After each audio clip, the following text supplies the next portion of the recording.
Friends, welcome back to our next session on electrostatics.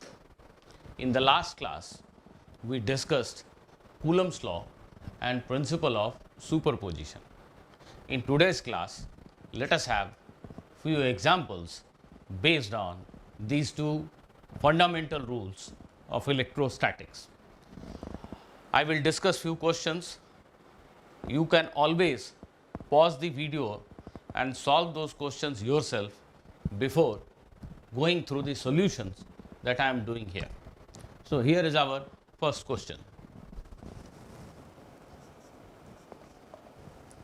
Suppose there are 2 point charges.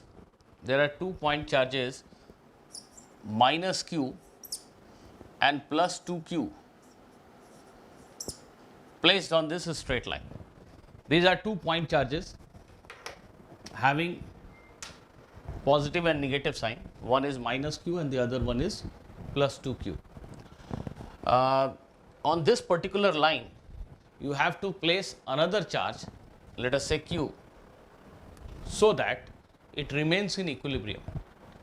There is a third charge given to you, capital Q, which you can place somewhere here, which you can place here, or which you can place here.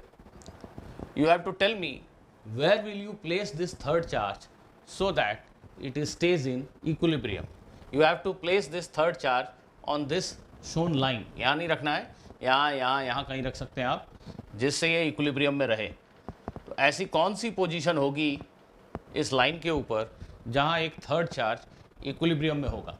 इन दोनों charges के बीच का distance a है. So the question is where shall we place a third charge, call it capital Q, on the line shown so that it remains in equilibrium.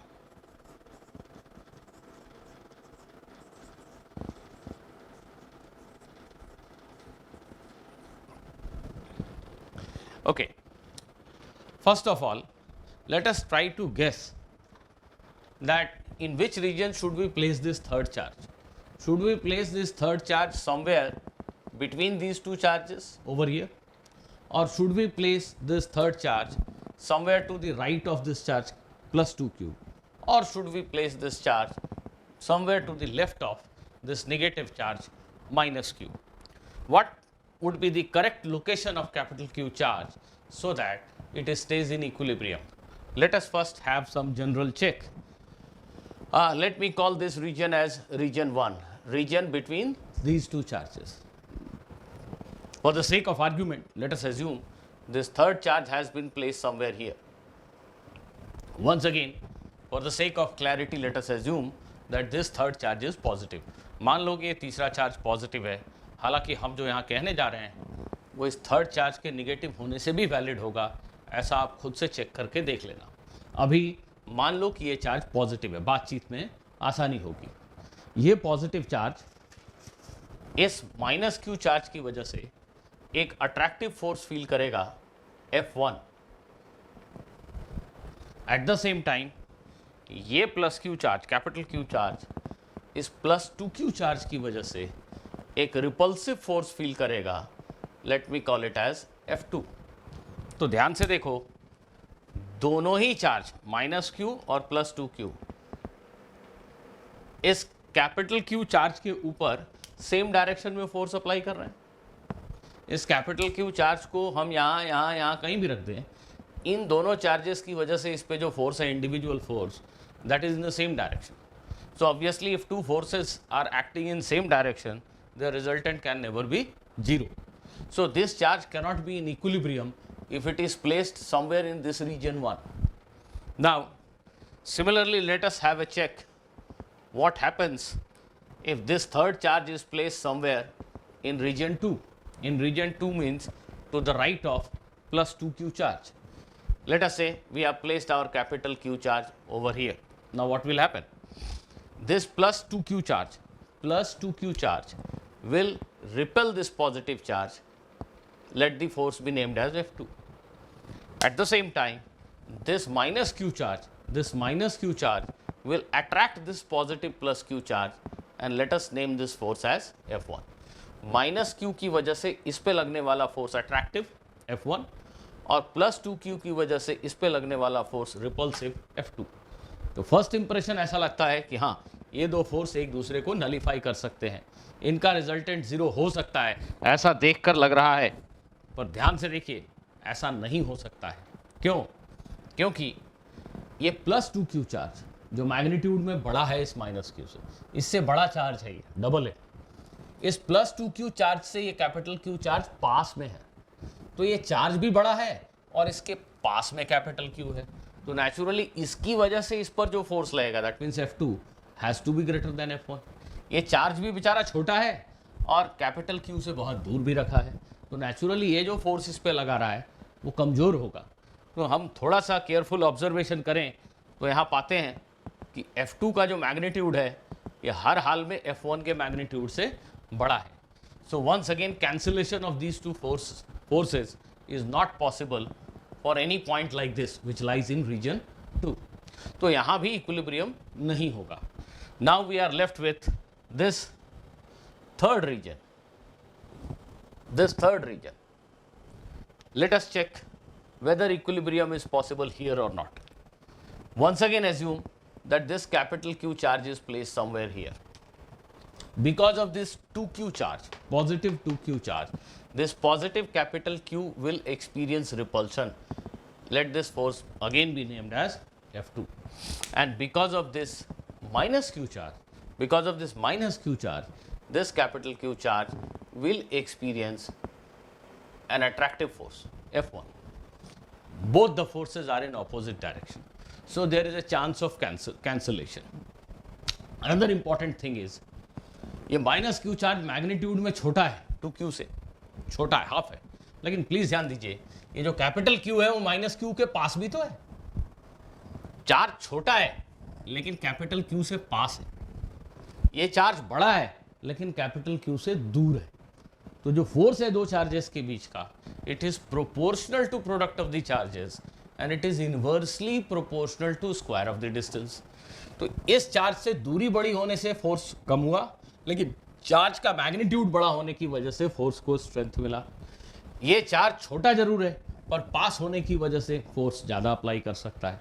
So yes, there is a chance कि इस capital Q charge के ऊपर ये दोनों forces equal magnitude के, opposite direction में तो ये हैं ही, अगर इक्वल मैग्नीट्यूड के हुए तो इस कैपिटल Q चार्ज के ऊपर रिजल्टेंट फोर्स जीरो हो जाएगा.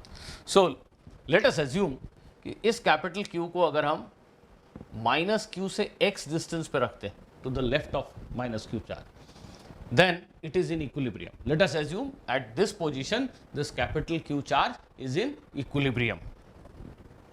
So we can note capital Q can be in equilibrium. Please read this as equilibrium only when it is kept to the left of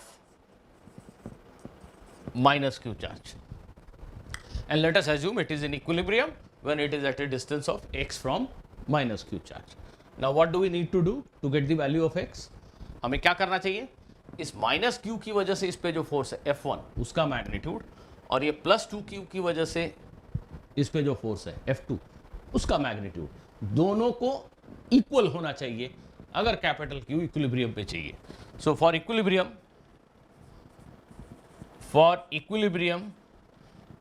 magnitude of F1 and F2 must be same. Magnitude of the two forces, blue force and red force, must be same. What is magnitude of F1? What is magnitude of F1? इस charge की वजह से इस पे लगने वाले force का magnitude क्या है? आंसर है K Q by x square. Q by x square. ध्यान दीजिए, जब हम सिर्फ फोर्स का मैग्नीट्यूड लिखना चाह रहे हैं तो we should not write minus Q, we just need to write magnitude of the charge. Direction तो हमने ऑलरेडी डिसाइड कर लिया कि इसकी वजह से इस पे अट्रैक्टिव फोर्स है. फोर्स F1 का मैग्नीट्यूड इक्वल है फोर्स F2 के मैग्नीट्यूड के। फोर्स F2 मींस इस चार्ज ने इस पे जो फोर्स लगाया, इस चार्ज ने इस पे जो फोर्स लगाया, उसका मैग्नीट्यूड लिख रहा हूं मैं K Q 2Q A plus x whole square. इस चार्ज से इसकी दूरी हो गई A प्लस एक्स और इस चार्ज का मैग्नीट्यूड है 2Q, तो capital Q into 2Q by x plus a whole square. Now just by solving this equation we will get the required value of x। तो ये सॉल्यूशन काफ़ी आसान है। Capital Q, small q, k all cancels out and this equation can be written as a plus x by x whole square is equal to 2. Now this can be further simplified as a plus x by x is equal to plus or minus root 2. We should not accept negative sign. क्यों? ये minus root 2 is meaningless. What is a plus x? It is some kind of distance. What is x? It is also some kind of distance. So ratio of these two distances, can it be negative? No, it cannot be. So we will not accept this minus sign. We will just write that a plus x by x is plus of root 2. Simplifying this further gives you the value of x. It is a by root 2 minus 1. Please check. It is a by root 2 minus 1. So by placing a third charge to the left of minus q charge at this distance, we can ensure that the third charge remains in equilibrium. इस solution को करते समय हमने मन में इस capital Q charge को positive मान लिया था। अगर आप कैपिटल Q चार्ज को निगेटिव भी लेंगे तो भी हमारा ये सॉल्यूशन करेक्ट है। आप खुद से देख लीजिए, इस कैपिटल Q को निगेटिव मानने से क्या होगा, ये निगेटिव चार्ज इसको रिपेल करेगा। दैट मीन्स F1 का डायरेक्शन इधर होगा और ये प्लस 2Q चार्ज इस निगेटिव चार्ज को अट्रैक्ट करेगा। F2 का डायरेक्शन टूवर्ड्स राइट होगा। Again F1 and F2 are oppositely directed, so if they have got equal magnitude, resultant will be 0. So our answer remains valid even if capital Q charge is a negative charge, right? Let us have another example. Suppose we have a regular pentagon. We have a regular pentagon. This is a regular pentagon, and on its vertices we have charges of same sign and same magnitude. बातचीत में आसानी के लिए इन vertices को मैं नाम भी देता हूँ A, B, C, D, E. इन 5 में से 4 vertices पे Q, Q, Q, Q charge रखा हुआ है। There is no charge on the 5th vertex. 5th vertex के ऊपर कोई चार्ज नहीं है। इस पेंटागन के सेंटर पे एक कैपिटल Q चार्ज रखा हुआ है। Capital Q charge is kept at the centre of the pentagon. So A, B, C, D, E is a regular pentagon. Right? Capital Q is at center of the pentagon. And let me give you one more data, that distance of this capital Q from any of the charges or any of the vertices is, let us say, x. इस centre पे रखे charge की दूरी किसी भी vertex से x है. It is given. Now the question asks you, what will be resultant force acting on this capital Q charge because of these 4 charges?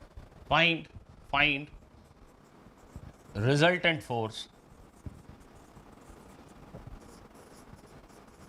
on capital Q because of presence of these 4 charges. Let me remind you once again, आप video को pause करके question का solution खुद से attempt करें. जब आप खुद से कर लें उसके बाद ही इस सॉल्यूशन को देखें. मैं यहां पे इस क्वेश्चन को सॉल्व करता हूं.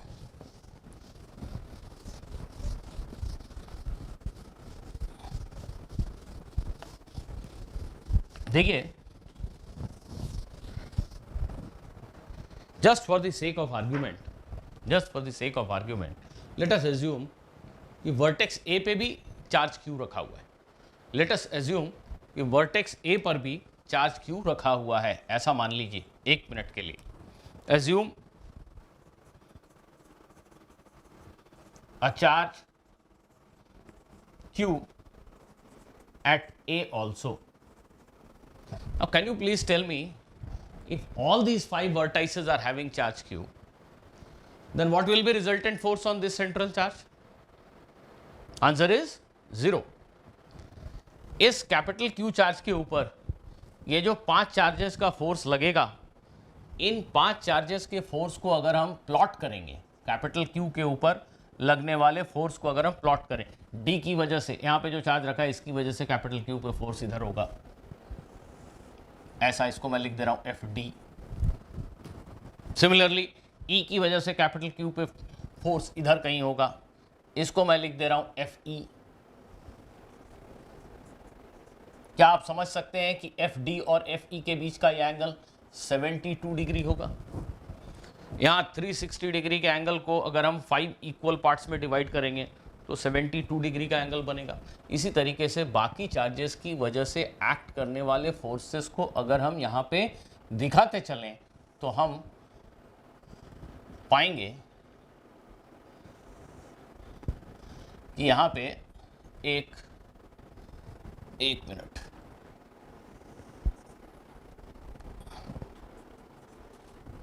ऐसा कुछ डायग्राम बन जाएगा. अगर हम प्रॉपर तरीके से इसको प्लॉट करें तो हम पाएंगे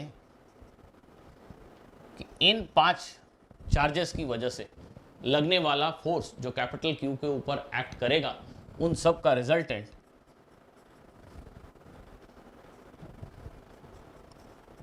जीरो होगा, बिकॉज ये सभी फोर्सेस एक ही प्लेन में होंगे and they are separated from their neighbouring forces by an angle of 72 degree. और ऐसा वेक्टर के चैप्टर में हमने पढ़ा हुआ है कि अगर 10 फोर्स हुए एक ही प्लेन में सेम मैग्नीट्यूड के और उनके बीच का एंगल 36 ऐसा हो तो उनका रिजल्टेंट 0 होता है. अगर 6 फोर्स हो सेम मैग्नीट्यूड के एक ही प्लेन में, उनके बीच का एंगल 60 ऐसा हो तो उनका रिजल्टेंट 0 होता है. अगर 5 फोर्सेज हैं एक ही प्लेन में सेम मैग्नीट्यूड के 72 के एंगल पे ऐसा कुछ, तो इनका रिजल्टेंट भी 0 ही होता है. तो दैट मीन्स अगर हम A पर भी एक चार्ज को एज्यूम करें तो force due to A, force due to B, force due to C, force due to charge at D, force due to charge at E, इन सब का सम डेफिनेट 0 होगा. अब मुझसे क्या कहा गया है कि A पर चार्ज नहीं है, चार्ज सिर्फ B पर, C पर, D पर और E पर.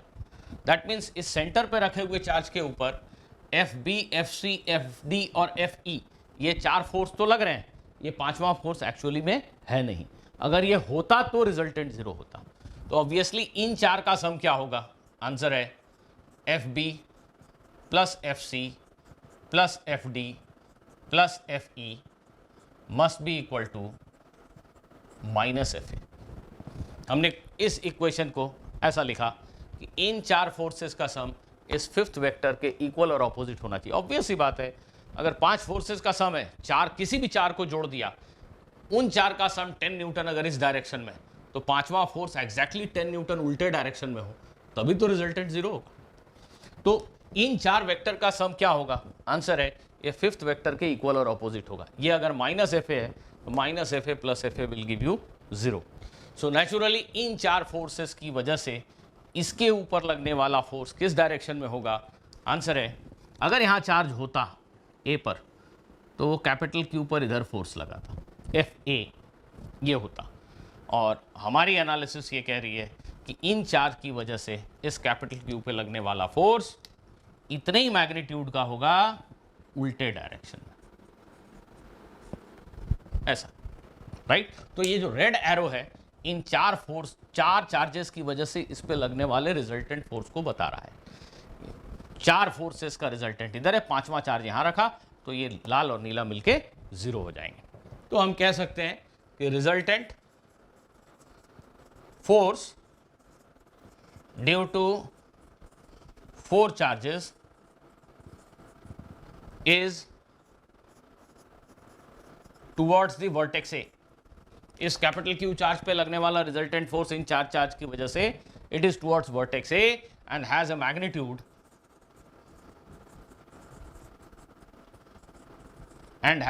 Magnitude equal to magnitude of F A. अगर यहां चार्ज रखा होता, इस पे फोर्स लगाता 10 न्यूटन, अगर तो इन चारों का सम भी 10 न्यूटन है उल्टे डायरेक्शन।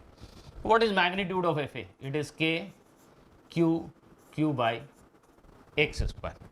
यहां पे रखा हुआ अकेला चार्ज, इस पे कितना फोर्स लगाएगा? के क्यू बाई ये डिस्टेंस एक्स दिया हुआ है, x square. So this is the force due to these 4 charges that will act on any charge placed at the center of the pentagon. Let us have one more example.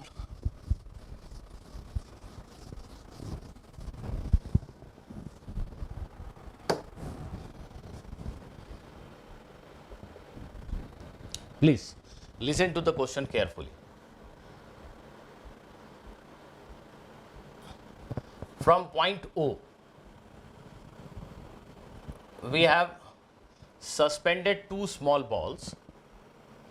From point O, we have suspended 2 small balls. Small balls, they are just like particles. From point O, we have suspended 2 small balls using 2 light threads of same length. ये दोनों thread की length same है। Point O से हमने 2 balls को इन thread के through suspend किया है, and both these balls are having same charge. They are having some charge, Q and Q. Let us say they are having equal charge, Q on them. In balls को अगर same point से suspend किया, they are having same amount of charge, they will repel one another, and the two thread will spread like this, as you are seeing in the picture. So let us say this angle is found to be theta. This angle is found to be theta. Now this whole arrangement is submerged in a tank of insulating oil. इस पूरे arrangement को हमने एक insulating oil के tank में डुबा दिया। ध्यान दीजिएगा, सेम बॉल है, सेम अमाउंट ऑफ चार्ज है इनके ऊपर, सेम थ्रेड है, सेम लेंथ है। हमने इस पूरे सेटअप को एक ऑयल के टैंक में डुबा दिया है, राइट? पूरा अरेंजमेंट ऑयल में डूबा हुआ है। We find these two balls are having same charge Q. We find that in equilibrium this angle remains unchanged. ये जो एंगल है वो इस एक्सपेरिमेंट में जो हमने एंगल ऑब्जर्व किया था उसके बराबर है। ये हवा में, कमरे में 2 थ्रेड से 2 बॉल को लटकाया, दोनों को चार्ज दिया, दोनों ऐसे स्प्रेड हो गए एक दूसरे को रिपेल करके। ऑयल के टैंक में सेम अरेंजमेंट को टिप कर दिया, सेम चार्ज है बॉल के ऊपर। अब देखते हैं फिर से दोनों सेम एंगल थीटा बना रहे वर्टिकल से, दोनों थ्रेड। तो हमें ये बताना है कि वॉयल का रिलेटिव परमिटिविटी क्या है। It is given that density of ball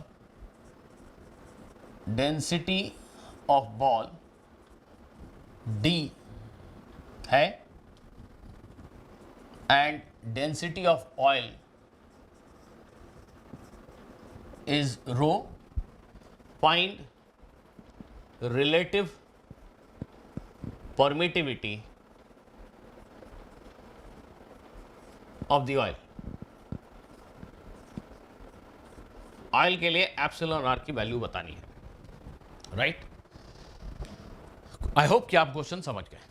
फिर से आप एक बार वीडियो को पॉज कर दीजिए, सॉल्यूशन ट्राई कीजिए। सॉल्यूशन करने के बाद आप आगे का वीडियो देखिए। मैं यहां इस क्वेश्चन को सॉल्व कर रहा हूं। जब ये अरेंजमेंट हवा में है, तो मैं इन 2 में से किसी एक बॉल का इक्विलिब्रियम कंसीडर करता हूं। जब ये अरेंजमेंट हवा में है तो मैं इन 2 में से किसी एक बॉल का इक्विलिब्रियम कंसीडर करता हूं। For example this one. कौन कौन से फोर्स लग रहे हैं इस पे? एक इसका वेट, एक इस रस्सी का टेंशन, और एक इलेक्ट्रोस्टैटिक रिपल्शन, इस चार्ज का इसके ऊपर repulsion. Let me call this force as F.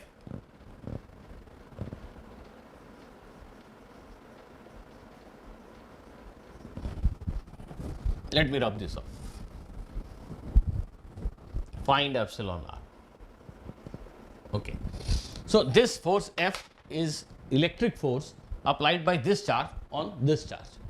इस बॉल के ऊपर यही तीन फोर्स है, tension, electric force and mg. इन तीनों फोर्सेस का रिजल्टेंट इस पे जीरो है. That's why it is in equilibrium.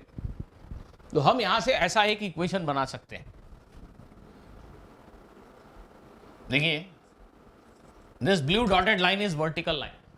With the vertical, the thread makes an angle theta. This tension can be resolved into two components. The vertical component will be t cos theta and the horizontal component will be t sin theta.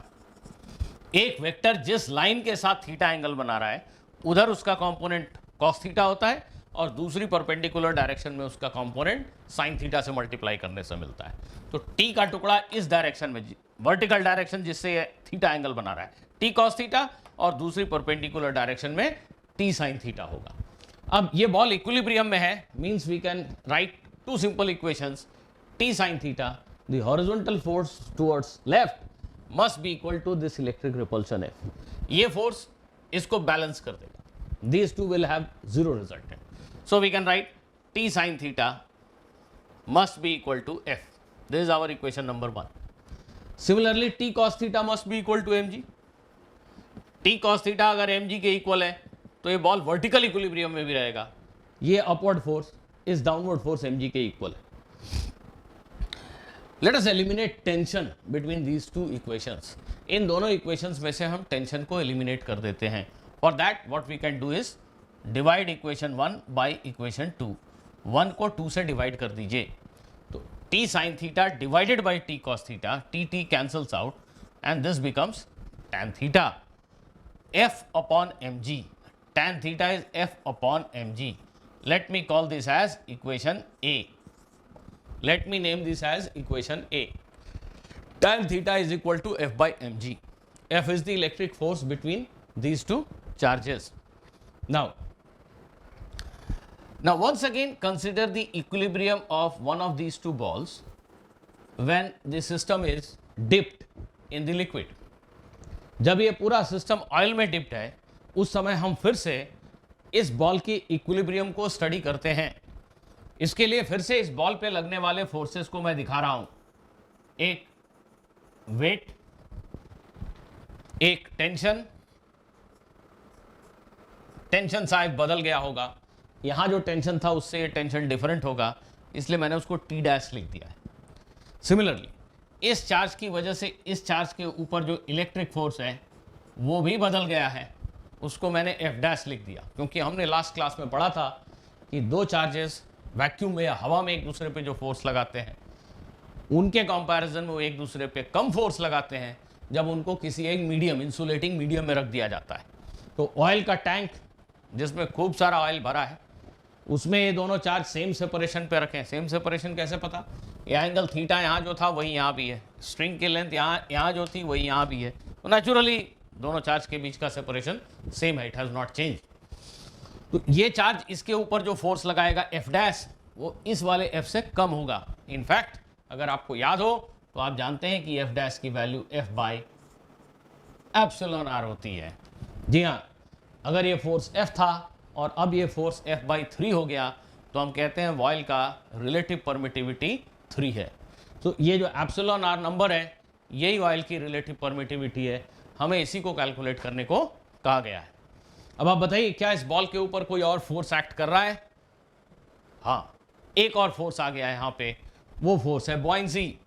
ये liquid में डूबा हुआ है, तो एक buoyancy force भी इस ball के ऊपर डेफिनेटली एक्ट कर रहा है और ये वर्टिकली अपवर्ड डायरेक्शन में है. अब इस बॉल के ऊपर 4 फोर्स हैं. रस्सी का tension T dash, the buoyancy force F B, the electric repulsion F dash and the weight of the ball mg. With these 4 forces acting on this ball, it is in equilibrium. ये ball इस समय equilibrium में है.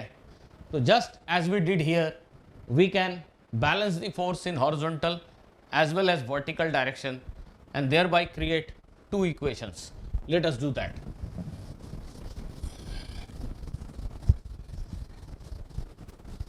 देखिए, horizontal और vertical direction में forces को resolve करना है तो हमें सिर्फ टेंशन को रिजॉल्व करने की जरूरत है.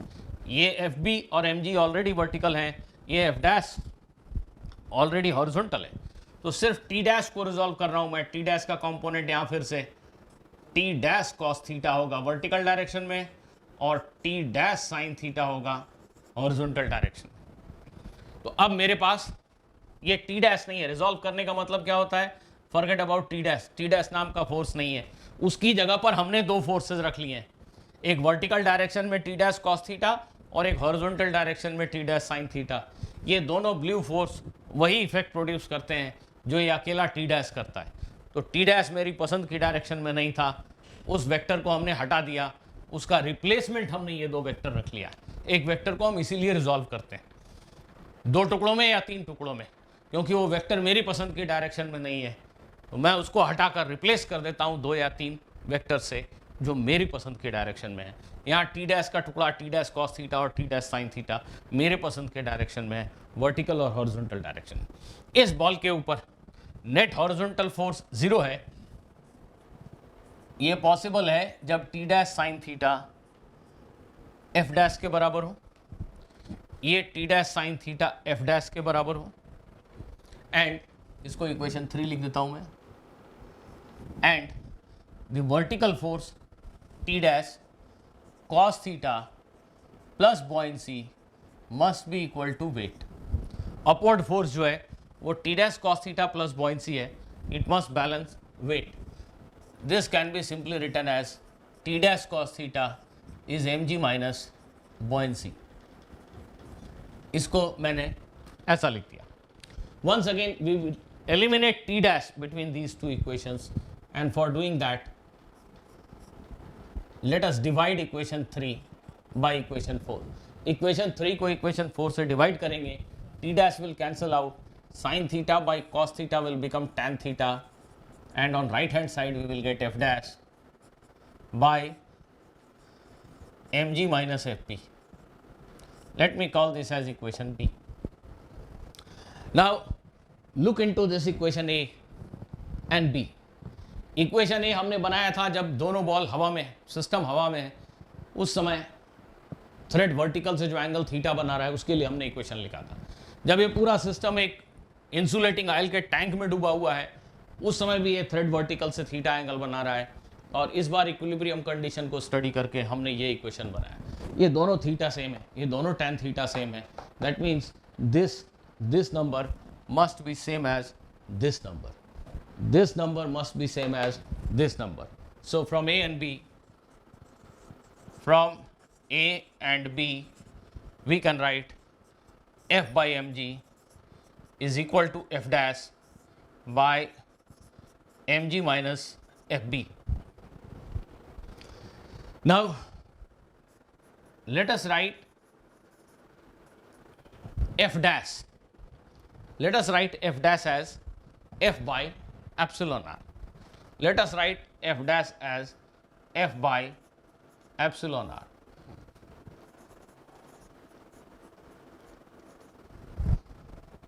So in this equation f will also get cancelled out.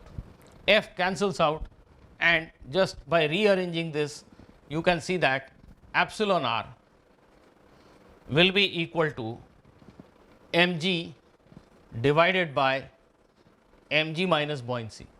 Am I right? F cancels out, just rearrange the terms, and epsilon r is mg by mg minus buoyancy force.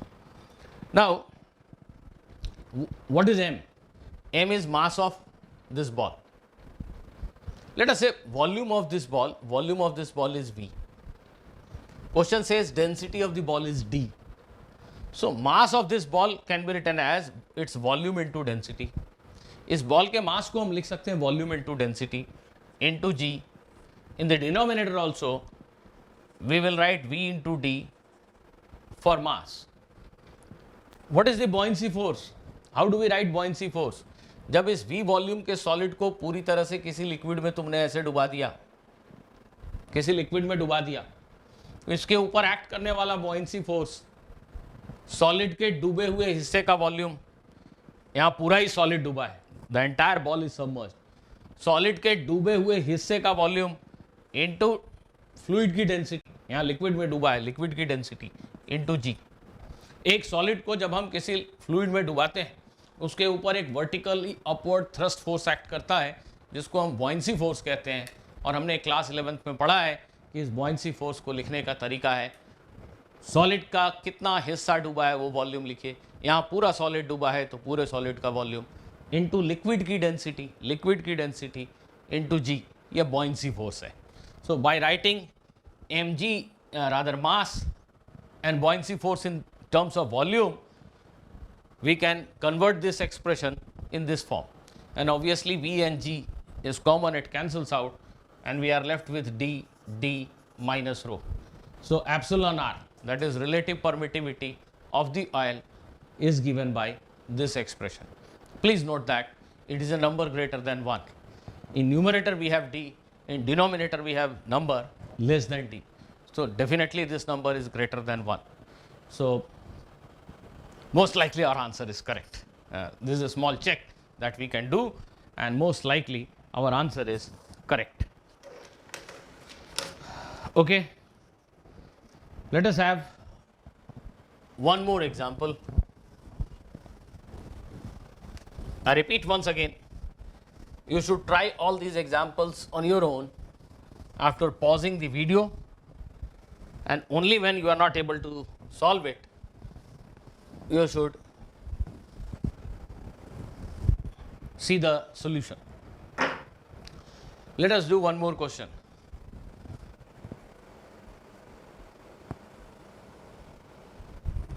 देखिए, suppose this is a rod, plastic rod, thin rod, it is a very thin rod of length L. It is a thin rod of length L and charge is spread uniformly along its length. This is a thin rod, though in diagram it is looking thick, but it is a very thin rod. So that means its thickness is as good as thickness of any line that you draw. एकदम fine wire की तरह है. It is having some charge uniformly spread over its length. We say that linear charge density on the rod is lambda coulomb per meter. See, इसका meaning ये हुआ कि rod के हर एक मीटर लेंथ पे लैम्डा कूलम चार्ज है, right? हम अक्सर ऐसा करते हैं. मान लो एक बहुत ही लेमैन को तुमने कहा कि जाओ बाजार से एक स्टील की वायर खरीद के ले आओ. उसको इसके अलावा कोई इंफॉर्मेशन आपने नहीं दी, तो हो सकता है कि वो आदमी आप जो सोच रहे थे उससे कहीं बहुत पतली वायर ले आए, या आप जो सोच रहे थे उससे कहीं बहुत मोटी वायर ले आए. अगर हमने उसको ऐसा इंस्ट्रक्शन दिया होता कि जाओ बाजार से एक ऐसी स्टील की वायर लेके आओ जिसका मास पर मीटर लेंथ 10 ग्राम हो, 10 ग्राम पर मीटर मास हो, तब वो एकदम स्पेसिफिक वायर लेके आया होता जो आपको चाहिए. तो जब मास एक लाइन पे, एक वायर पे डिस्ट्रीब्यूटेड है, तो मास पर मीटर लेंथ या लीनियर मास डेंसिटी एक इफेक्टिव तरीका है उसके मास को बताने का. सिमिलरली जब चार्ज एक लाइन के ऊपर डिस्ट्रीब्यूटेड है, तो चार्ज पर metre length, linear charge density एक इफेक्टिव तरीका है ये बताने का कि हमारे इस रॉड के ऊपर मास चार्ज कितना है. सिमिलरली मैं आपसे बोलूं कि जाओ बाजार से मेरे लिखने के लिए अच्छा पेपर लेके आओ, तो आप कोई सा भी पेपर ला सकते हैं, जो बहुत थिन हो सकता है, जो बहुत थिक हो सकता है. लेकिन अगर मैं आपसे ये कहूँ कि जाओ 70 GSM का पेपर लेके आओ, 70 GSM मतलब 70 ग्राम पर स्क्वायर मीटर, 70 ग्राम पर स्क्वायर मीटर वाला पेपर लेके आओ, तब आप बिल्कुल सही पेपर ला के दोगे. ये 70 GSM पेपर है. इट मीन्स इस पेपर का 1 स्क्वायर मीटर एरिया अगर हम कंसिडर करें उसका मास 70 ग्राम होता है। आपकी नोटबुक के ऊपर जो कवर है वो शायद 140-170 ग्राम पर स्क्वायर मीटर वाला पेपर है, वो काफ़ी थिक है। तो जब मास एक सरफेस पे डिस्ट्रीब्यूटेड हो तो मास पर यूनिट एरिया, ग्राम पर square metre, mass on unit area, ये मास को एक्सप्रेस करने का एक इफेक्टिव तरीका है। सिमिलरली चार्ज के लिए भी, चार्ज अगर इस पूरे सरफेस पे स्प्रेड हो तो how much charge is there on unit area, charge पर स्क्वायर मीटर, चार्ज की क्वांटिटी को बताने का एक इफेक्टिव तरीका होगा, जिसको हम आगे कहीं यूज करेंगे। अभी लीनियर चार्ज डेंसिटी लैम्डा है, मतलब इस लाइन पे, इस रॉड के 1 मीटर लेंथ पे चार्ज लैम्डा कूलम है। ऐसे इस रॉड के एक एंड से L डिस्टेंस पे हमने एक पॉइंट चार्ज रख दिया Q, और क्वेश्चन में कहा गया है calculate the electric force acting on this capital Q charge because of the charge on the rod. Rod के ऊपर जो चार्ज है उसकी वजह से इस कैपिटल Q पे फोर्स निकालो। Find force on capital Q। ठीक, हमने जो कूलम्स लॉ में पढ़ा है, कूलम्स लॉ में दो पॉइंट चार्जेस के बीच का फोर्स लिखने को हमें बताया गया है। दो चार्ज जब बहुत छोटे हों तब दोनों के बीच का फोर्स हम कैसे लिख सकते हैं। छोटे से मतलब चार्ज का मैग्नीट्यूड छोटा नहीं, उनका स्पेशियल एक्सटेंट छोटा, वो एक पार्टिकल की तरह होने चाहिए। यहाँ ये रॉड, इसको हम किसी भी हाल में एक पार्टिकल नहीं मान सकते as far as its effect on this charge is concern. तो मैं डायरेक्टली ऐसा कुछ नहीं लिख सकता कि K/Q/R²। बहुत से लोग ये मिस्टेक करते हैं कि रॉड के पूरे चार्ज को उसके सेंटर ऑफ मास पे रख देते हैं। नहीं भाई, ऐसा कोई तरीका हमने नहीं पढ़ा आज तक, ऐसा कोई फिजिक्स का रूल नहीं होता, ये आपको नहीं पढ़ाया गया तो नहीं होता है। आप ऐसा नहीं कर सकते हैं कि इस रॉड के सेंटर ऑफ मास पे रॉड के पूरे चार्ज को मान लें। This is wrong method. It may be true in some instances but it is not true in general. So never do a question like that, never solve a question like that. Coulomb's law में आपको एक point charge दूसरे point charge पे कितना force लगाता है ये लिखना सिखाया गया है, तो हम उसी को यूज़ करेंगे और हम इस रॉड के पूरे चार्ज को और छोटे छोटे छोटे छोटे पॉइंट चार्जेस में डिवाइड कर देंगे। इस रॉड पे जो चार्ज है उसको हम बहुत छोटे छोटे छोटे छोटे टुकड़ों में बांट देंगे और हर टुकड़े की वजह से उस कैपिटल Q चार्ज के ऊपर फोर्स लिखेंगे और उन सभी फोर्सेस को ऐड करेंगे जिससे मुझे उस कैपिटल Q के ऊपर रिजल्टेंट फोर्स मिलेगा। आप सभी जानते हैं कि जब इस तरह के एडिशन की बारी आती है तो इंटीग्रेशन हमारी मदद करता है। जी हाँ, तो हम इंटीग्रेशन का ही सहारा लेंगे इस क्वेश्चन के सॉल्यूशन में। This is how we should proceed. हम कैपिटल Q चार्ज से ही x डिस्टेंस पे इस रॉड के ऊपर dx लेंथ का एक बहुत ही छोटा इनफाइनाइटेसिमली स्मॉल एलिमेंट ले लेते हैं। आपको दिखाई दे साफ साफ, इसलिए मैंने dx को इतना बड़ा बनाया, नहीं तो dx कितना बड़ा है, ये डॉट उससे भी छोटा और छोटा और छोटा और छोटा, इनफाइनाइटेसिमली स्मॉल, इतना छोटा जितना हम और आप इमेजिन भी नहीं कर सकते। अभी आप जो सोच रहे हैं उसको और छोटा कर लीजिए। Very small, extremely small piece. इस चार्ज से x डिस्टेंस पे एक बेहद छोटा रॉड का एलिमेंट इमेजिन कीजिए जिसकी लेंथ है dx। When I write dx it stands for very infinitesimally small change in x, infinitesimally small length dx। How much charge this segment of rod will have, ये जो rod का बिल्कुल छोटा सा टुकड़ा आपने लिया है उस पर चार्ज कितना होगा, सोचिए। Consider a small segment of the rod as shown. What will be quantity of charge on this small segment?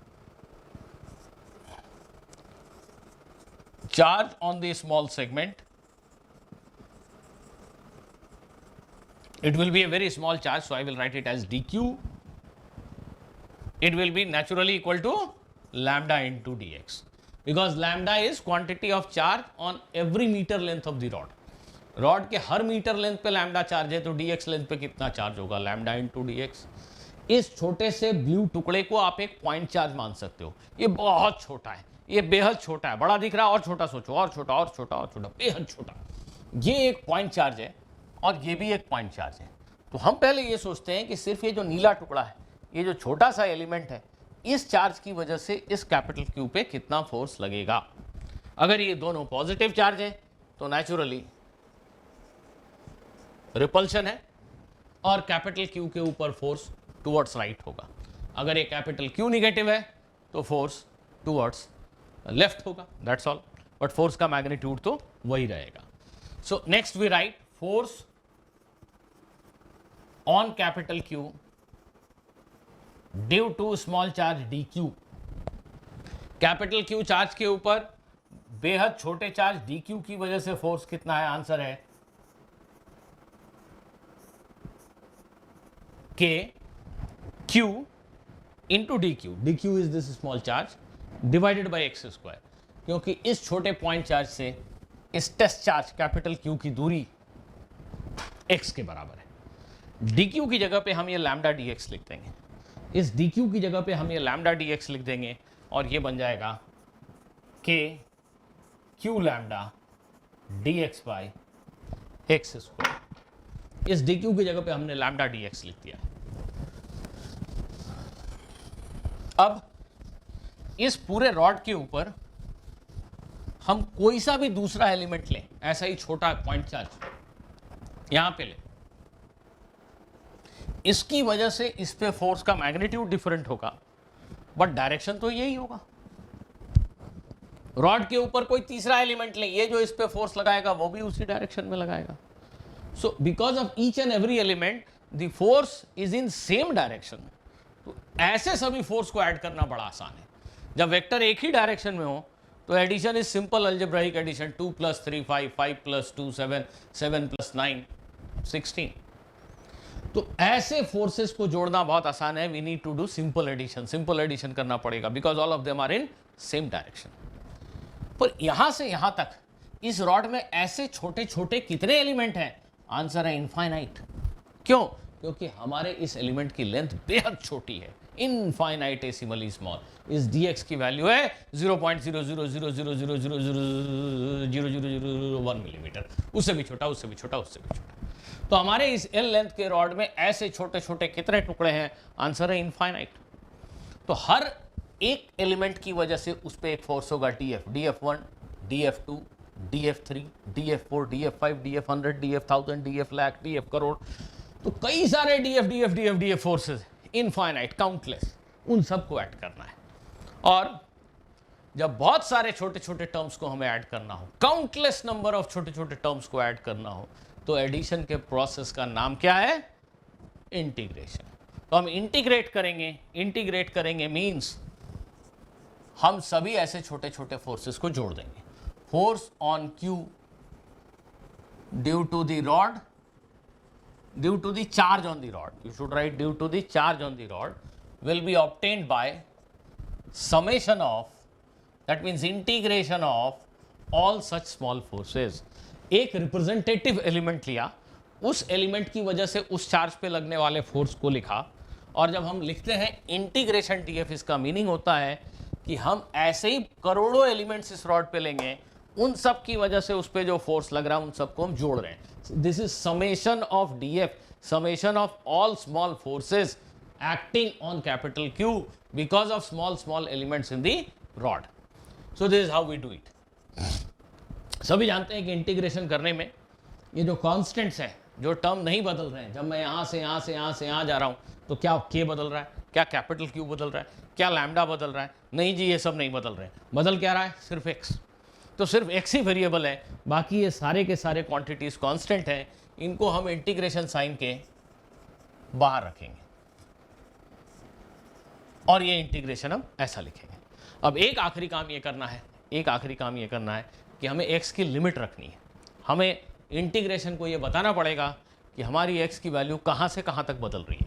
कुछ लोग जल्दबाजी में 0 to 2l लिख देंगे, 0 to l लिख देंगे। ध्यान दीजिए, दोनों ही गलत है। अभी हमने x किस क्वांटिटी को लिया है?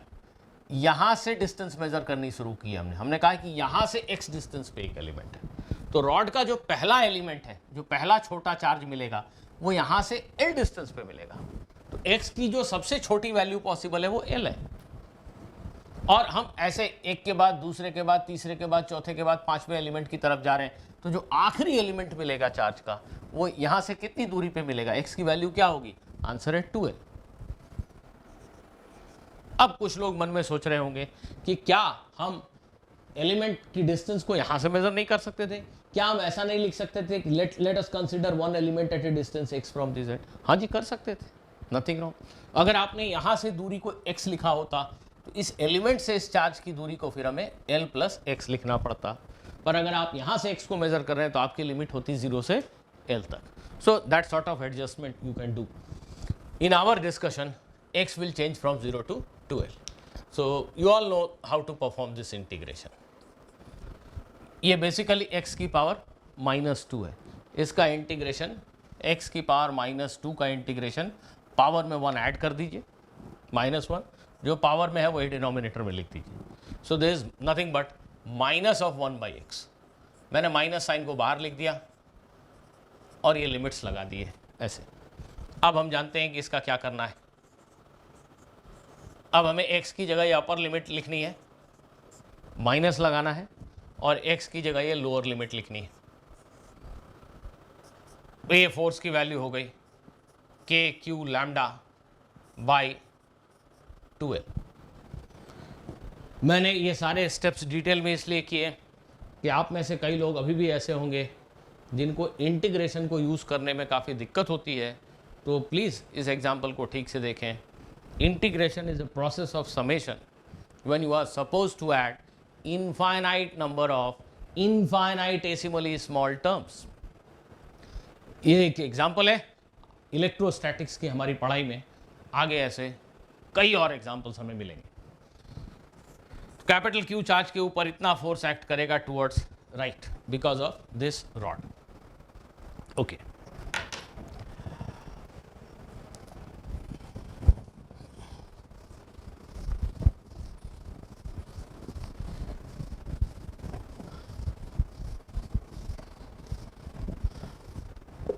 so this is how Coulomb's law and principle of superposition can be used for calculation of forces in various situations. कुछ क्वेश्चंस आपको असाइनमेंट सीट में अलग से मिल जाएंगे जिनको आप ट्राई करेंगे खुद से। हम यहाँ पे अब पढ़ाई को अपनी आगे बढ़ाते हैं। जैसा कि हमने कहा कि इलेक्ट्रोस्टैटिक्स की पढ़ाई में बेसिकली दो ही फंडामेंटल प्रिंसिपल हैं, कूलम्स लॉ और प्रिंसिपल ऑफ सुपरपोजिशन। उनके मीनिंग क्या है वो समझने के लिए हमने कई सारे एग्जांपल्स किए एंड आई एम अज्यूमिंग कि आपको इन दोनों बेसिक प्रिंसिपल्स को कैसे यूज़ करना है ये समझ में आ गया होगा। अब हम इलेक्ट्रोस्टैटिक्स की पढ़ाई को आगे बढ़ाते हैं और एक नई फिजिकल क्वांटिटी को इंट्रोड्यूस करते हैं जिसको हम इलेक्ट्रिक फील्ड के नाम से जानते हैं। अब यहाँ से बेसिकली हम मैथमेटिकल सिंप्लीफिकेशन कर रहे हैं। अलग अलग डाइवर्स सिचुएशन में क्वेश्चंस को आसानी से कैसे सॉल्व किया जाए, समझा कैसे जाए आसानी से, इसके लिए हम चीज़ों का मैथमेटिकल सिंप्लीफिकेशन कर रहे हैं। हालांकि हम इसको कह रहे हैं कि हम मैथमेटिकल सिंप्लीफिकेशन कर रहे हैं, पर ये शुरुआत में आपको काफ़ी अटपटा लग सकता है। दो नई फिजिकल क्वांटिटीज़ इलेक्ट्रिक फील्ड और इलेक्ट्रिक पोटेंशियल के बारे में हमें सीखना है, और विद प्रैक्टिस आप धीरे धीरे इनसे फैमिलियर हो जाएंगे और उसके बाद पूरी इलेक्ट्रिसिटी की पढ़ाई इनको ही यूज़ करके हम करेंगे। So let us familiarize ourselves with a new term electric field.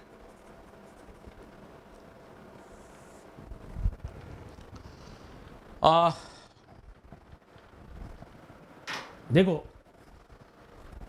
ये पेन मेरे हाथ के कांटेक्ट में है। मेरा हाथ इस पेन के ऊपर एक नॉर्मल रिएक्शन फोर्स लगा रहा है, पेन भी मेरे हाथ के ऊपर एक नॉर्मल रिएक्शन फोर्स लगा रहा है। ये नॉर्मल रिएक्शन फोर्स तभी पॉसिबल है जब पेन और मेरा हाथ एक दूसरे के कांटेक्ट में है। अगर कांटेक्ट ना हो, पेन यहाँ हो मेरा हाथ यहाँ हो, तो क्या मेरा हाथ पेन के ऊपर फोर्स लगाएगा? आंसर है नहीं। ये नॉर्मल रिएक्शन एक कांटेक्ट फोर्स का एग्जांपल है। ऐसे ही जब मैं चलता हूँ तो मेरे पैरों पे फ्लोर का फ्रिक्शन एक्ट कर रहा है। अगर मेरा पैर फ्लोर के कांटेक्ट में न हो तो क्या फ्रिक्शन फोर्स होगा? आंसर है नहीं, ये कांटेक्ट फोर्स है। लेकिन जब ये पेन नीचे गिर रहा है, मैंने उसको छोड़ दिया और ये नीचे गिर रहा है, इसके ऊपर एक फोर्स लग रहा है। कौन लगा रहा है वो फोर्स? अर्थ का ग्रेविटेशनल पुल। क्या ये पेन अर्थ के कांटेक्ट में है? आंसर है नहीं।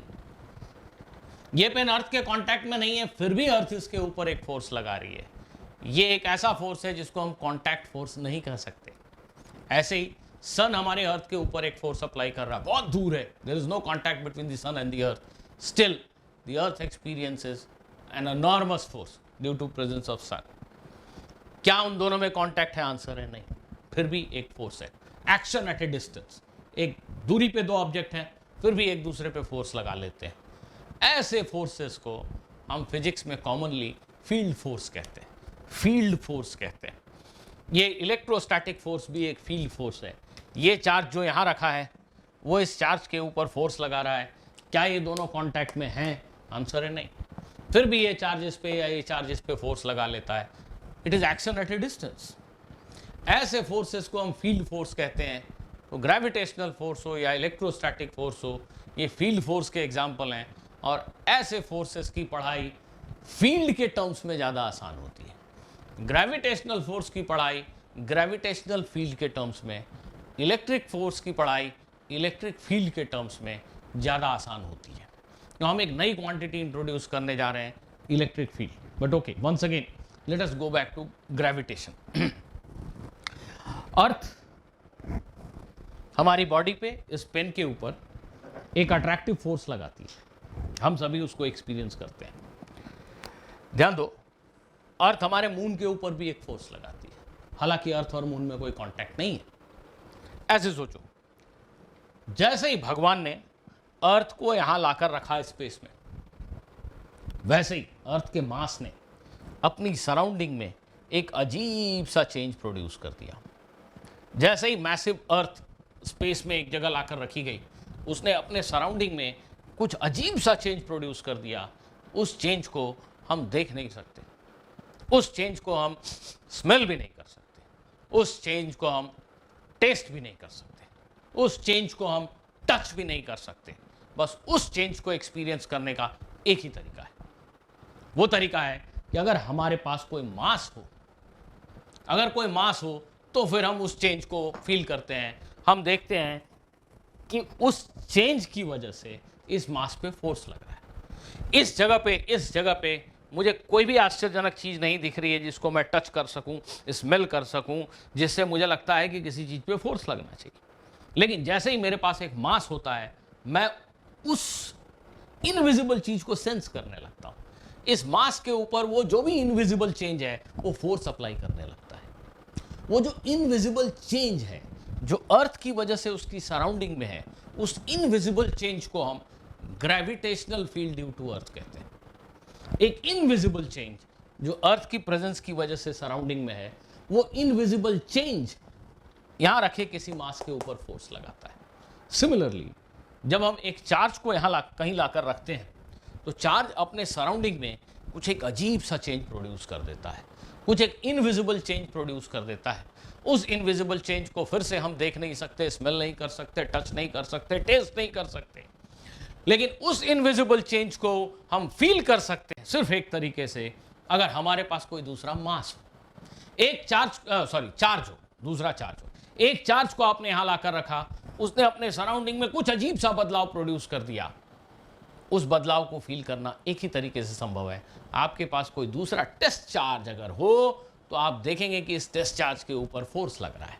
तो इस टेस्ट चार्ज के ऊपर फोर्स लगते ही हम समझ जाते हैं कि अच्छा, इस चार्ज ने अपने सराउंडिंग में कुछ तो बदलाव किया है, और वही बदलाव इस चार्ज के ऊपर लगने वाले फोर्स की वजह है।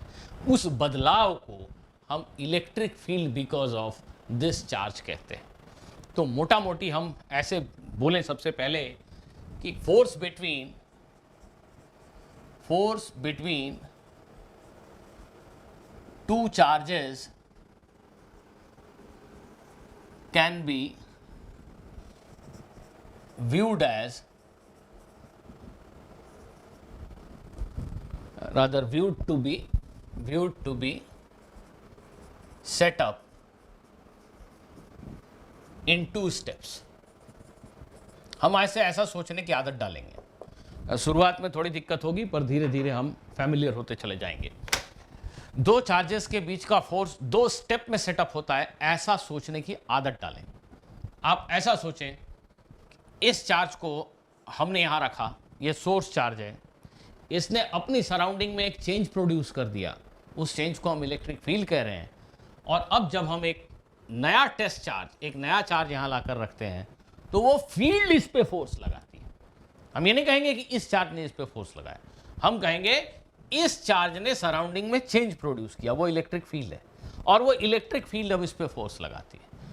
अर्थ इसके ऊपर फोर्स लगाती है, ऐसा नहीं कहेंगे हम. अर्थ ने एक परमानेंट चेंज यहां प्रोड्यूस कर रखा है जिसको ग्रेविटेशनल फील्ड कहते हैं, और वो ग्रेविटेशनल फील्ड इस पेन के ऊपर फोर्स अप्लाई करता है. ऐसे इस चार्ज ने अपने सराउंडिंग में एक परमानेंट चेंज कर दिया है, उस चेंज को हम इलेक्ट्रिक फील्ड कहेंगे, और वो इलेक्ट्रिक फील्ड इस टेस्ट चार्ज के ऊपर फोर्स लगाती है. ऐसा आज से सोचने की आदत डालेंगे, धीरे धीरे ये आदत हमें पड़ जाएगी. तो अभी हम लिख रहे हैं force between 2 charges can be viewed to be set up in 2 steps. First step is the source charge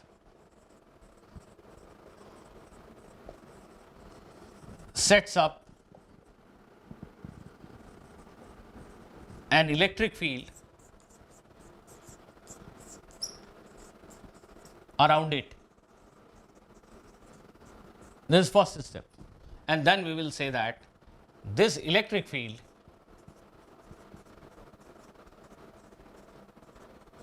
exerts force on the test charge. 2 charge है, एक की वजह से दूसरे पे फोर्स स्टडी कर रहे हैं. तो पहला वाला सोर्स चार्ज है, उसने अपने आसपास एक फील्ड बना दिया और वो फील्ड हमारे टेस्ट चार्ज के ऊपर फोर्स लगाती है. ऐसा सोचने की आदत हमें डालनी है, ये धीरे धीरे आदत हमें हो जाएगी. एक सोर्स चार्ज अपने सराउंडिंग में कितना बड़ा इफेक्ट प्रोड्यूस करता है उसको क्वांटिफाई करना भी जरूरी है. जैसे अर्थ ने अपने सराउंडिंग में, हम कह रहे हैं कि एक चेंज प्रोड्यूस किया, उस चेंज की वजह से इस पे फोर्स है.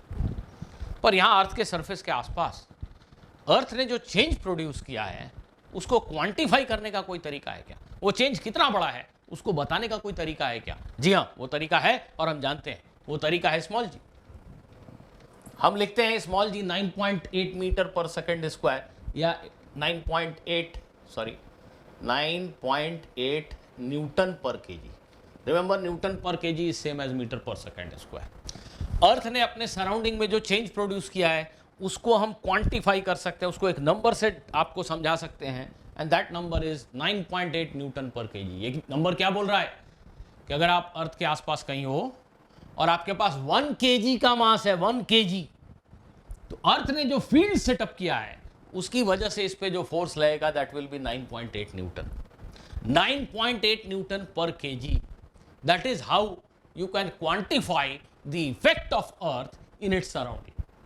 अगर 5 केजी का मास है तो उस पे फोर्स लगेगा 9.8 इंटू 5 न्यूटन. तो ये जो स्मॉल जी है ये एक जादुई नंबर है जो हमें ये बताता है कि अर्थ ने अपने सराउंडिंग में, अपने आसपास में कितना बड़ा चेंज प्रोड्यूस करके रखा है.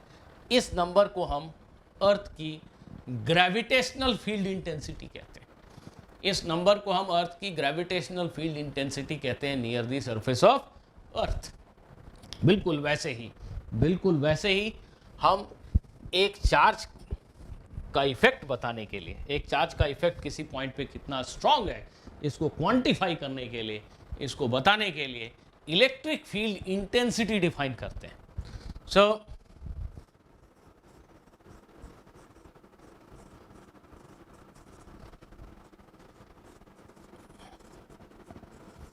electric field intensity is a physical quantity, that is a vector, and we will learn how it is defined. Let us assume that we have a set of source charges. ये कुछ fixed source charges हैं, ठीक. इनका effect इस particular point P पे कितना बड़ा है इसको एक नंबर के थ्रू मुझे बताना है, क्वांटिफाई करके बताना है कितना बड़ा है, बड़ा इफेक्ट है कि छोटा इफेक्ट है। इसके लिए हम ऐसा करेंगे, इस पॉइंट पर एक छोटा टेस्ट चार्ज रखते हैं। Let us say this is positive, capital Q is a small, small मतलब साइज में small, it is a small positive test charge. उसको आपने ऐसा रखा है कि इस चार्ज को यहाँ रखने से ये डिस्टर्ब ना हो। उसके लिए सबसे अच्छा तरीका ये है कि ये जो कैपिटल क्यू चार्ज आपने रखा है, इस चार्ज का मैग्नीट्यूड भी छोटा लो, और छोटा चार्ज है, चार्ज भी छोटा है, उसका साइज भी छोटा है, ऐसा सोचो। तो एक कैपिटल क्यू चार्ज, नाम है कैपिटल क्यू पर है वो बहुत छोटा, छोटा चार्ज, एक छोटे चार्ज को आपने पॉइंट पी पे रखा। हम क्या कोशिश कर रहे हैं, इन सोर्स चार्जेस की वजह से, इन सेट ऑफ चार्जेस की वजह से पी पर असर कितना बड़ा है इसको समझाने की कोशिश कर रहे हैं अपने आप को। इसके लिए हमने एक छोटा टेस्ट चार्ज लाकर यहां पे रखा।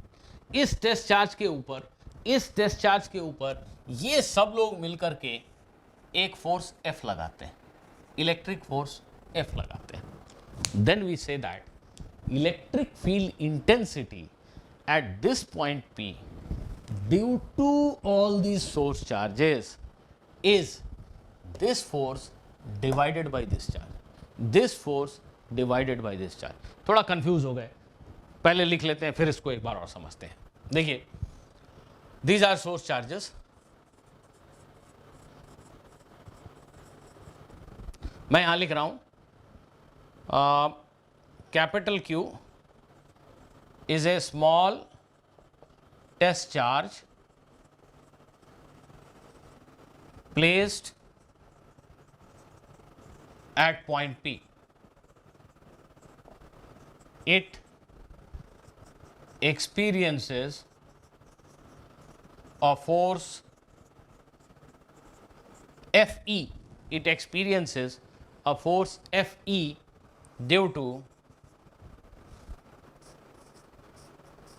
the source charges. Capital Q is a small test charge placed at point P. It experiences a force Fe due to the source charges. Then we say that electric field intensity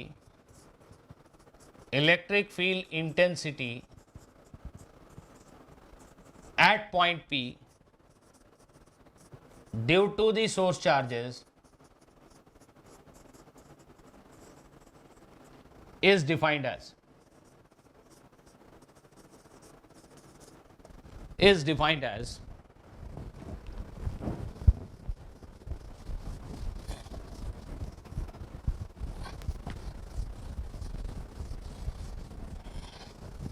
electric field intensity due to the source charges at point P is defined as Fe by Q.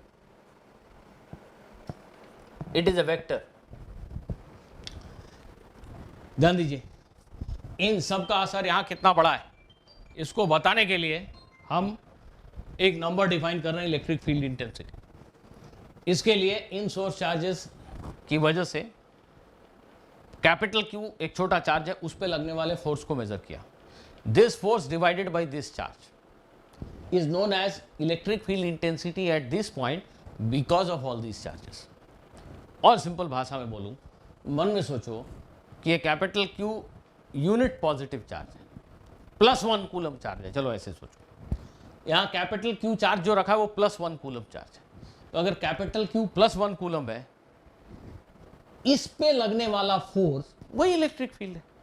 तो हम simple भाषा में ऐसे कह सकते हैं कि इन charges की वजह से यहाँ इलेक्ट्रिक फील्ड यहाँ रखे गए यूनिट पॉजिटिव टेस्ट चार्ज पर लगने वाला फोर्स है, इनकी वजह से यहाँ electric field unit positive charge पे लगने वाला फोर्स है। ध्यान दो, अर्थ की वजह से यहाँ gravitational field intensity unit mass 1 kg मास पे लगने वाला फोर्स है 9.8 न्यूटन पर केजी। अर्थ की वजह से यहाँ पे ग्रेविटेशनल फील्ड इंटेंसिटी यहाँ रखे गए यूनिट मास पे लगने वाला फोर्स है 1 kg मास पे लगने वाला फोर्स है 9.8 न्यूटन पर केजी। सिमिलरली इन सब की वजह से यहाँ पे इलेक्ट्रिक फील्ड इंटेंसिटी यहाँ रखे गए यूनिट चार्ज पे लगने वाला फोर्स है, +1 कूलम चार्ज पे लगने वाला फोर्स है। That's all. और अगर आपके पास +1 कूलम चार्ज नहीं है, आपने क्यू चार्ज रखा है, आपने क्यू चार्ज रखा है, तो क्यू चार्ज पे फोर्स F, तो यूनिट चार्ज पे फोर्स F/Q, इसी को हम इलेक्ट्रिक फील्ड इंटेंसिटी कहते हैं. So written in a simple manner we can write it like this. Electric field intensity at a point can be defined as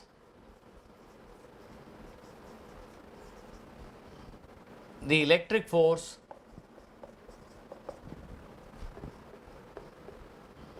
experienced by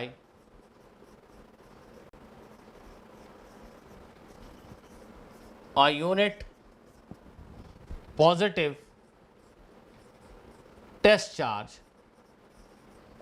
placed at that point.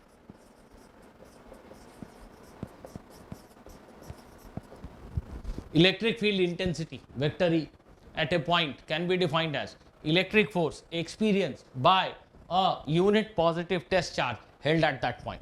किसी point पे electric field intensity जाननी है, वहां एक unit charge को रखिए, उस पे जो फोर्स लगा वही उस पॉइंट पर इलेक्ट्रिक फील्ड इंटेंसिटी की वैल्यू है.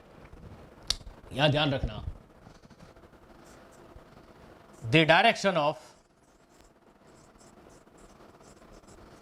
Electric field vector, electric field intensity. यहां पहले एक चीज मैं ये बोल दूं, E stands for electric field intensity. बहुत बड़ा नाम है भाई, उसको इन शॉर्ट हम इलेक्ट्रिक फील्ड ही कहा करेंगे.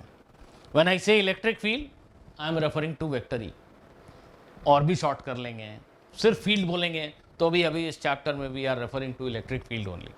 तो आगे से मैं सिंपली इलेक्ट्रिक फील्ड बोलूं तो it means this vector E, simply field बोलूं तो भी it means same vector E.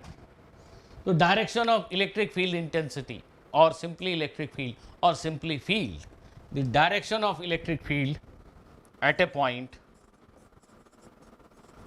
is considered in the direction of force acting on a positive charge kept at that point.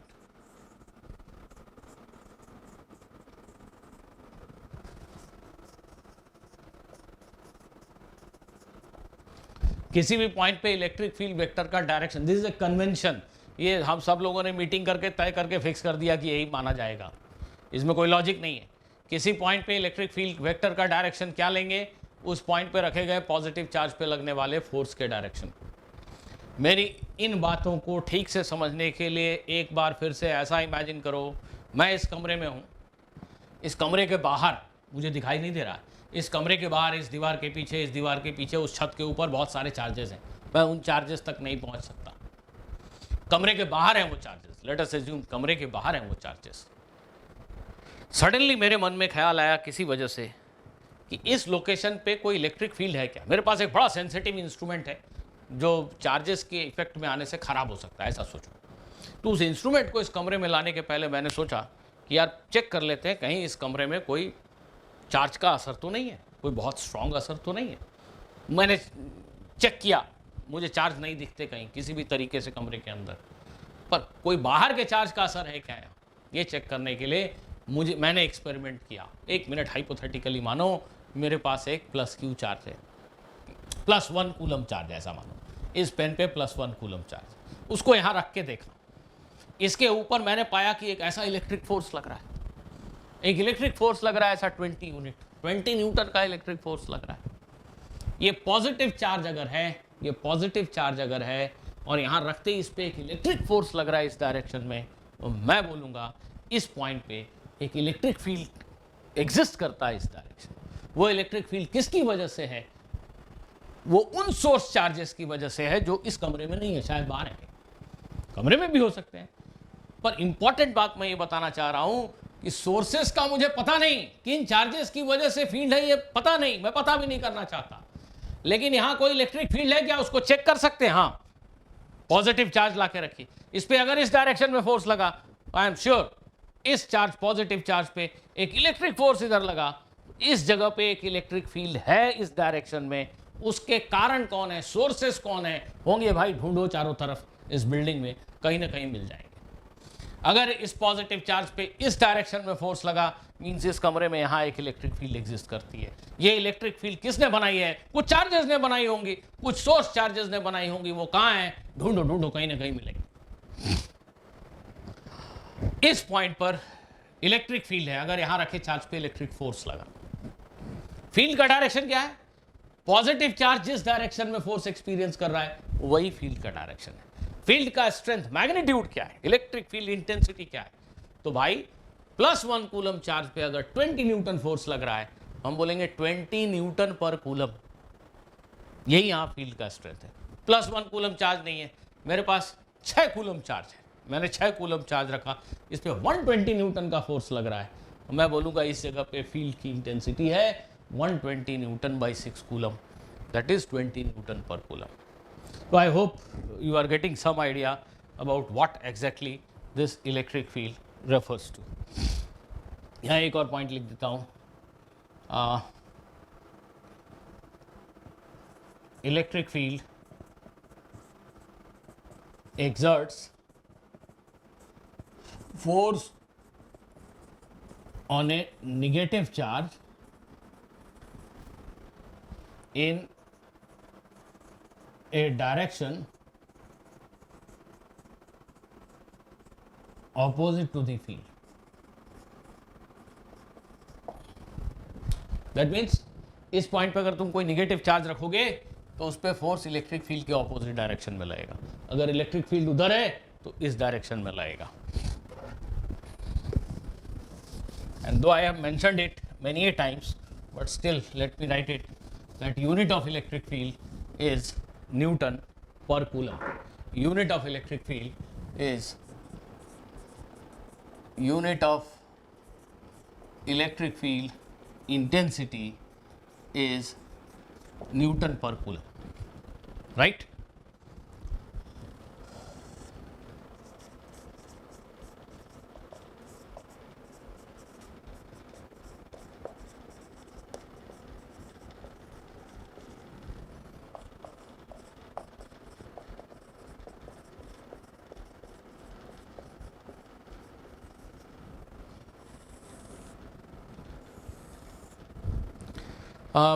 The simplest charge that we can think of is a point charge. So let us try to understand what will be electric field intensity in the vicinity of a small point charge. एक point charge कहीं रखा है तो उसके आसपास के इलाके में इलेक्ट्रिक फील्ड इंटेंसिटी कितनी होगी, उसकी स्ट्रेंथ कितनी होगी, इसको हम समझने की कोशिश करते हैं। Let us assume this is a point charge. It is fixed at this location. We wish to understand what is electric field intensity due to this charge at a distance r from it. इस charge की वजह से इस point पे electric field intensity कितनी है। हम actually electric field intensity के थ्रू क्या बता रहे हैं, इस चार्ज का असर यहाँ कितना बड़ा है।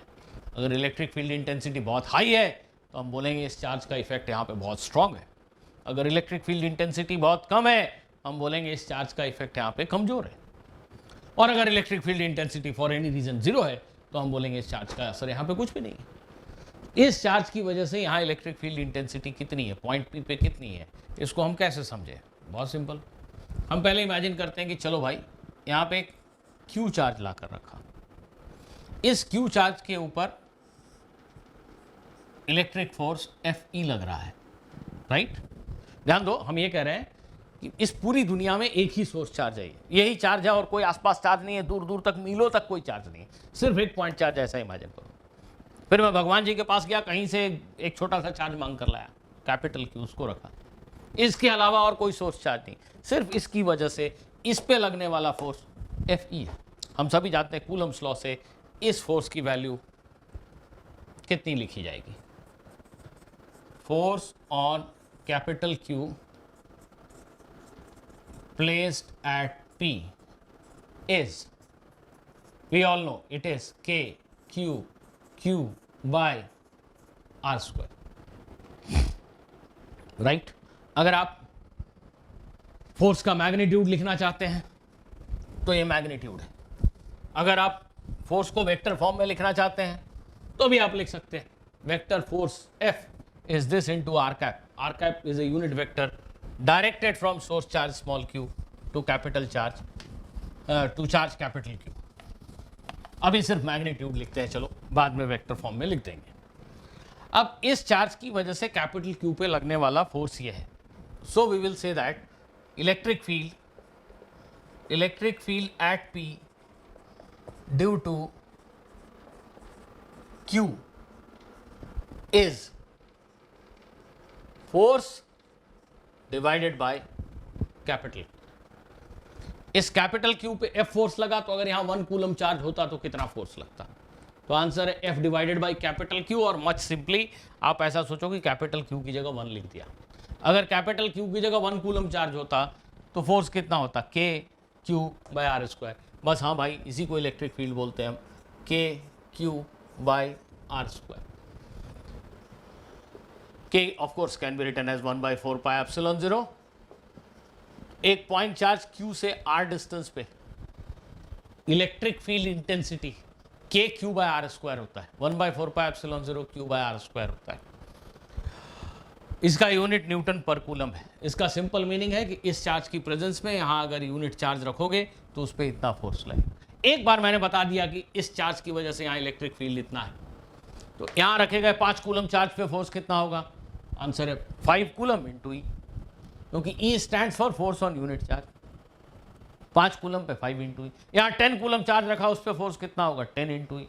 अब ये फोर्स लिखने के लिए मुझे इसकी तरफ देखने की जरूरत नहीं है, सोर्स कौन है ये जानने की ही जरूरत नहीं है. अगर मुझे किसी ने बता दिया यहाँ पे इलेक्ट्रिक फील्ड ही है, तो यहाँ रखे गए नए चार्ज पे फोर्स कितना लगेगा? I know it, Q into E. इसको अगर वेक्टर नोटेशन में लिखना चाहें तो I guess it is quite easy.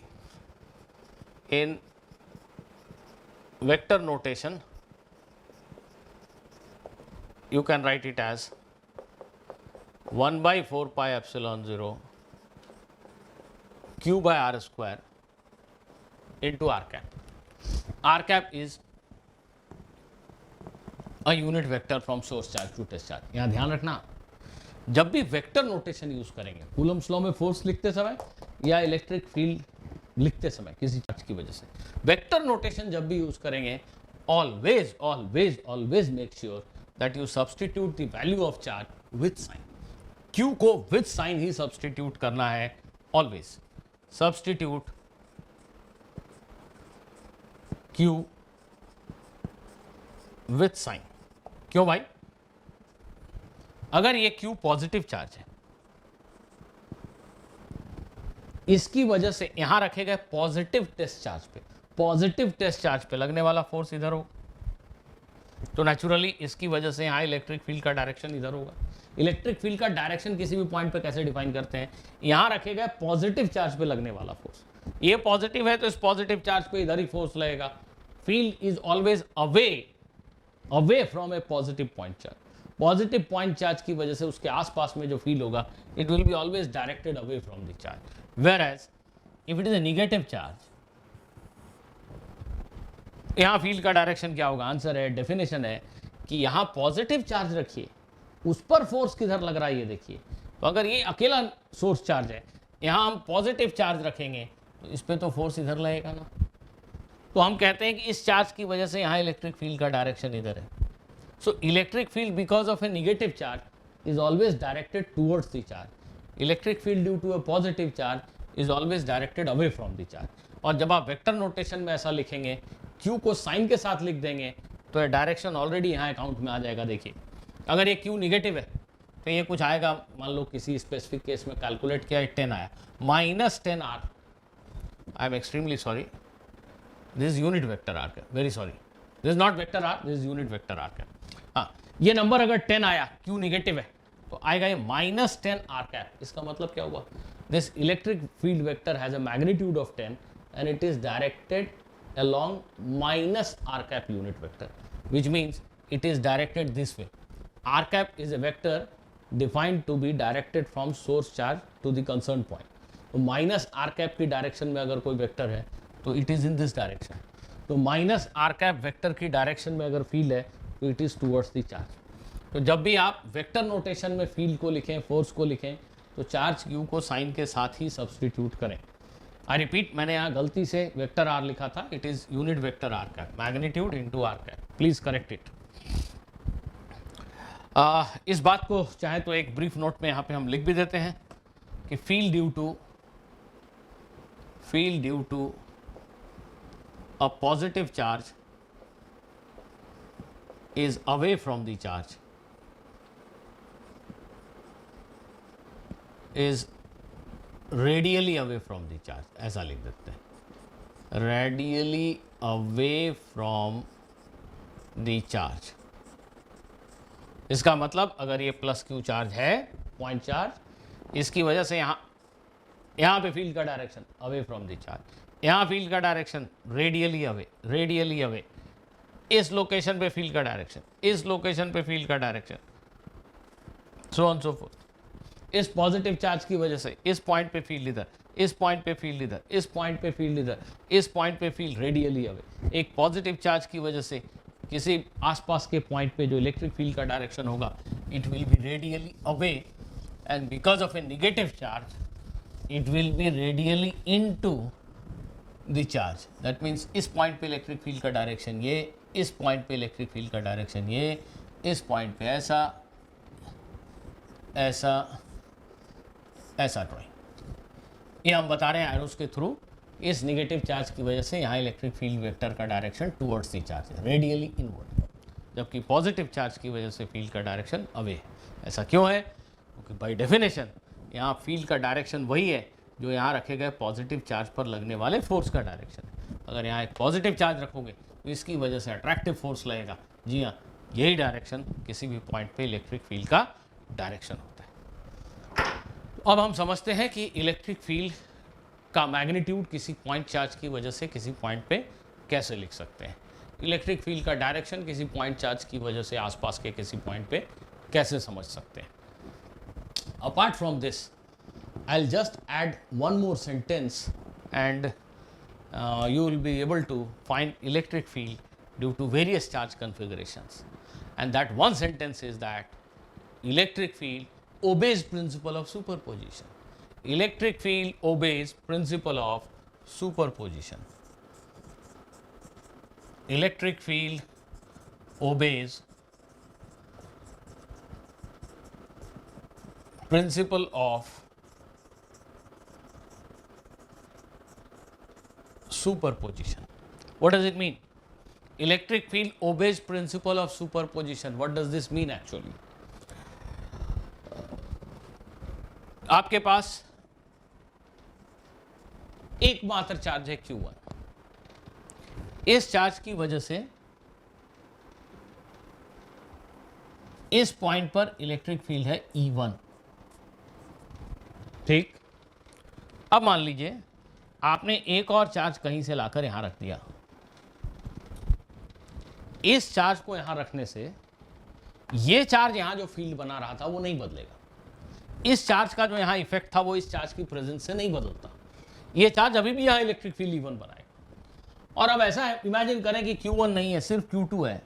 अगर सिर्फ Q2 होता तो Q2 की वजह से यहां पे फील्ड E2 होता।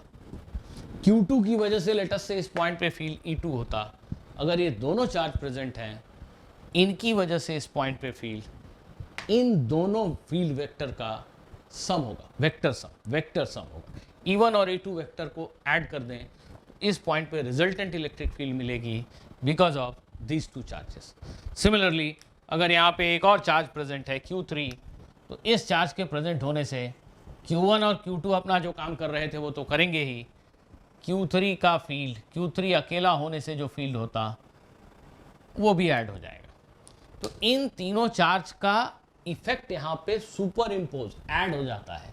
दैट मीन्स इस पॉइंट पर इन तीनों की प्रेजेंस में रिजल्टेंट फील्ड E1, E2 और E3 का वेक्टर सम होगा। तो अगर मैं इस पॉइंट का नाम P रख दूं तो मैं लिख सकता हूं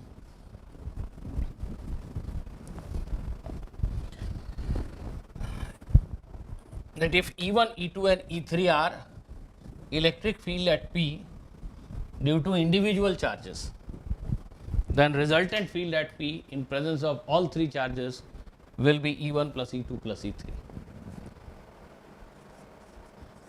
If E1, E2 and E3 are electric fields due to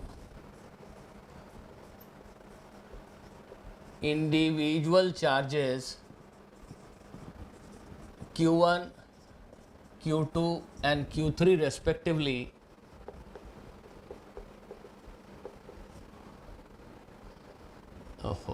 then the resultant field